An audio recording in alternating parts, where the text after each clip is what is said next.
Ignite is an ongoing series of speedy presentations. Each speaker gets only 5 minutes and 20 slides that auto-advance every 15 seconds.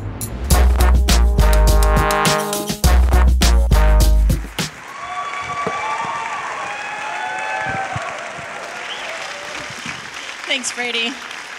Alki is awesome, dude. Awesome. So I want to tell you guys about how I searched for the meaning of life on the internet and what I found there. I started with Google. They told me the answer was 42. I figured they'd read the book, but we all have by now. So I thought I would go to Flickr and see what they had to say. I think everyone there saw the movie.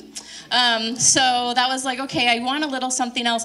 Then they told me Google was the meaning of life, and I got a little bit disturbed. So I thought I would go to Bing, which is the decision engine. It's going to lead me to the answer to life. It told me to find out the meaning of life. I wanted to find out what my dragon name was. And there I found out I could get a dragon name for my dog, horse, cat, or child. So I'm sorry, Microsoft, but I went to Yahoo to see what they had to say. They told me that the meaning of life could be found on these 3 places in this order.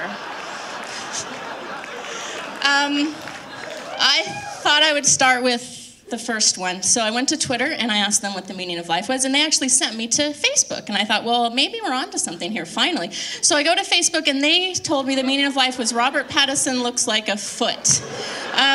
Which was not a phrase I ever thought I would say in my life in front of a lot of people, but now I have. So I thought I would search some more on Facebook. They said I should try YouTube. I thought that's great. YouTube is now the #2 search engine. Surely YouTube will help me. This is what YouTube told me the meaning of life was. And I started thinking that maybe my search was in vain. I really didn't learn the meaning of life, but I did learn that people on the internet are crazy. But now I'm in this like search rabbit hole that we've all been in, right? So now I'm like, oh my gosh, I have to know why people on the internet are so crazy. So I thought I would just do a search for that and see what people had to say. I found that everyone wants to know this, and in fact, people want to know. I'm doing a serious search for a subject, and there's all these people about how the author wants to shoot the Pope and do strange things with my unmentionable parts. And also, why do crazy people not understand how to use the caps lock? And I was like, yes, that's what I want to know. And it turns out everyone is very passionate about this subject. Why do crazy people use the caps lock? And do you have a good recipe for red velvet cake? Just wondering. So that brought me somehow to a flame war about a cake with Star Trek characters on it and who really should be in the navigator spot. And finally someone said, have you ever kissed a girl? Turn off your caps lock. Like, don't make the Trekkers look so bad. I was like, okay, maybe what I really need to do is just go right to the crazy people, ask them what the meaning of life is, and of course that means I have to go to chat roulette, right? I mean, what else? Only then I kind of looked into chat roulette, and it turns out this is chat roulette.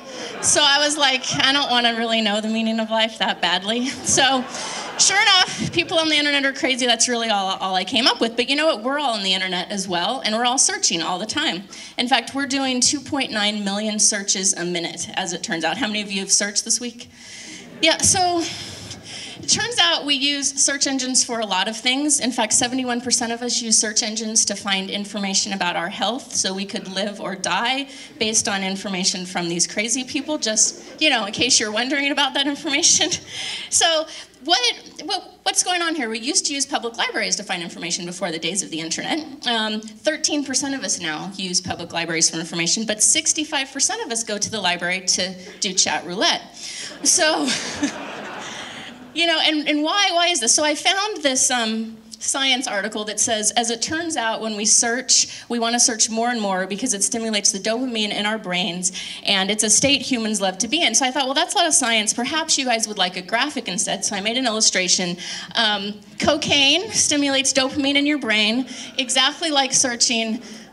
This is what happens to us. So this is apparently why we just can't stop searching, right? We apparently lose sense of time. The Slate article ended with this. We've now created the perfect machines to allow us to seek endlessly. I felt that the profound lyrics from a pop singer with a $sign in her name actually summed it up the best. And so we've got all this searching on the one hand. On the other hand, half the queries we do are 1 to 2 words long, and so it's hard to get good information. On the other hand, we think the information that we get is accurate, but really it's just popular. right? And so what I sort of wonder about this then is, what does this really mean for the future of information consumption? Because on the one hand, it's great that the internet and search engines mean that we can have access to so much more information, but we have these issues. So I really don't have the answer to that particular question, but I did find the name of my first child. Thank you.